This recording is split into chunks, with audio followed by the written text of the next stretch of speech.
Good morning. I'm basking in the sun like a cat. It's a beautiful new day. I got my coffee, ready for a little chat about time and space. And I hope you stick through to the very end, because I would love to know how it lands and whether you understand a little bit better. Time and space.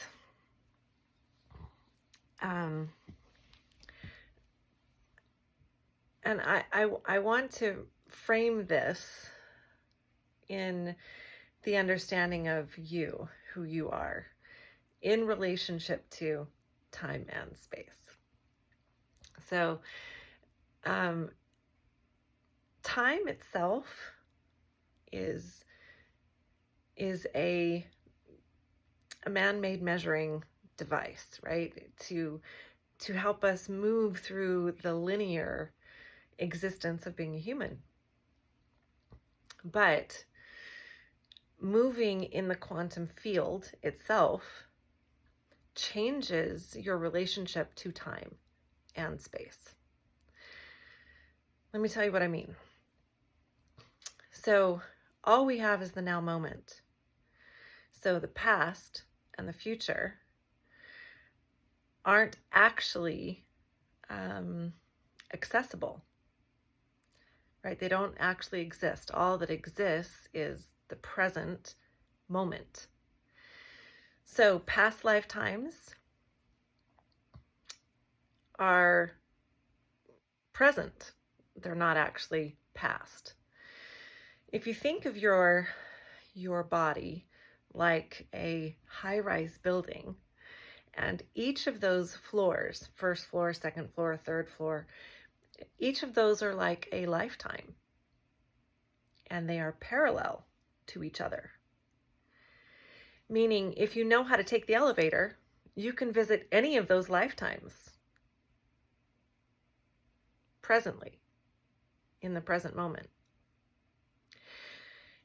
And in the present moment, there are lots of those different lifetimes or fragmentations of you that are parallel to each other, meaning what you do in full consciousness in the present moment in this lifetime has a butterfly effect that touches all of them. So if you have a 50-story high-rise building and you make a change on floor 35,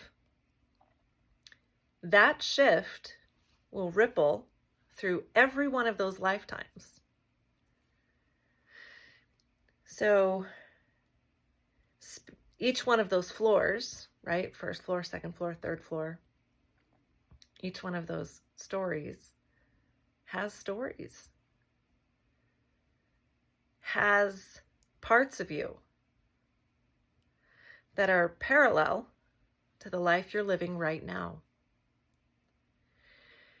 And it's quite remarkable when you start to do your own internal excavation work, because you start to see the patterns in your own building, of your own framework. And once you start recognizing the patterns and bringing awareness into each of those parallel versions of yourself, you literally start to integrate all of those lifetimes into the present lifetime, right? That's the journey of becoming more conscious. And with each layer of yourself that you deep dive internally, it elevates your awareness. So it's like you get a new vantage point. You get new choice points that become available. You branch off into new timelines, which end up being like new layers on your skyscraper. And then, you know, the cool thing about elevating your understanding is that that high-rise building, with each level that you clear or complete or integrate, it's like there's a one-way mirror on the ceiling of every one of these floors. And when you look up, you only see yourself, right? And you have to recognize yourself before you can move up through that next layer. But once you move up through the next layer, you can look down and you can see through the floor every single lifetime that you have lived. And you can then learn from that education called your life. But you cannot look up, right? You cannot see higher than your own level of consciousness. You can only look down to learn from your own life experience what each of those journeys was about. Because this journey of becoming conscious, no one else can see through your eyes. No one else can put ideas in your head,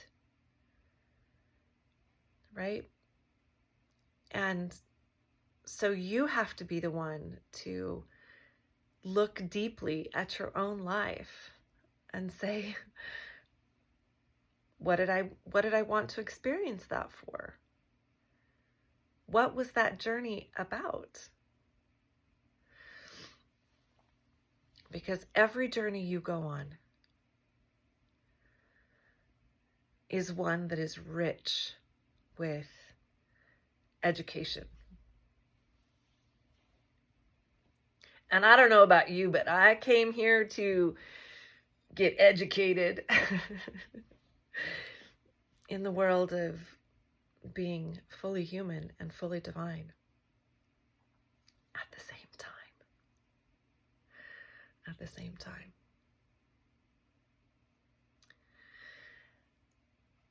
So the other thing to remember is that everyone is their own high-rise building, right? So everyone has their own vantage point. Everyone has their own reference of what their life was about. And so there's never a reason to invalidate someone else's life experience. Because once you understand that everyone is looking through their own high-rise building, they have their own beautiful landscape to look at. And if you listen, you will learn.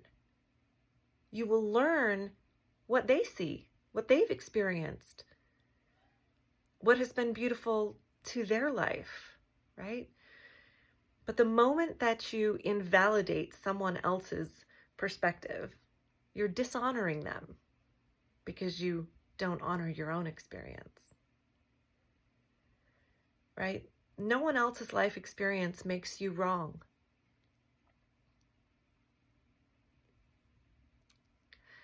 You have permission to fully own your perspective.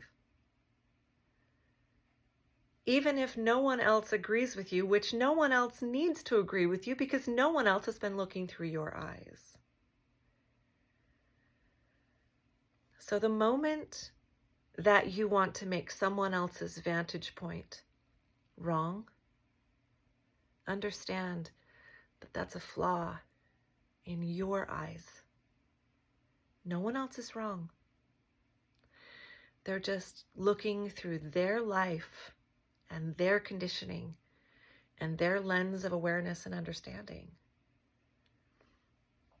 And, you know, everyone has to start somewhere. You don't go to kindergarten and tell kindergartners that they're wrong because they don't yet know what the third graders know, right? There is a process to spiritual evolution. There is a process to spiritual maturity. And that process is different for every single person. So just know that everyone is doing the best that they can with what they know today. And it doesn't mean that they won't learn something tomorrow. and make a different choice. Because the fact of the matter is, every single day, everyone wakes up different. And if they're not showing you a different version of themselves, maybe you as the observer are not allowing them to change through your observation.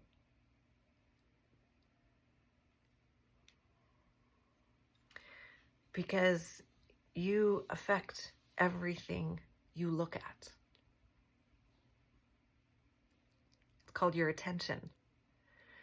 And where you place your attention, you put energy. So be very discerning about what you choose to observe and how you judge what you see. Because the moment you judge what you see, you render yourself blind from the truth of what else is there.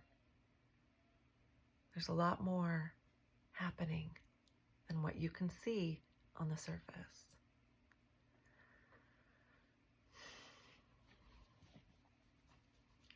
Everyone's journey is valid.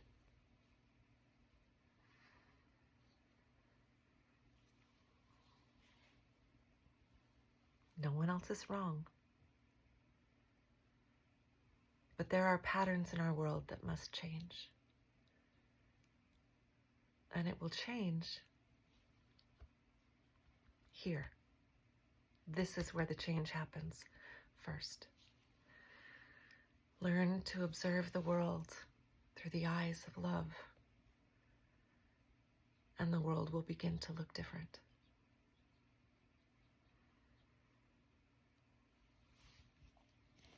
See yourself through the eyes of love, and you will begin to look different.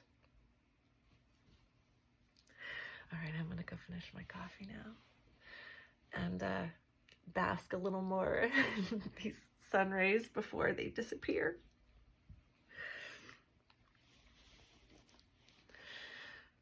I hope you have a beautiful day.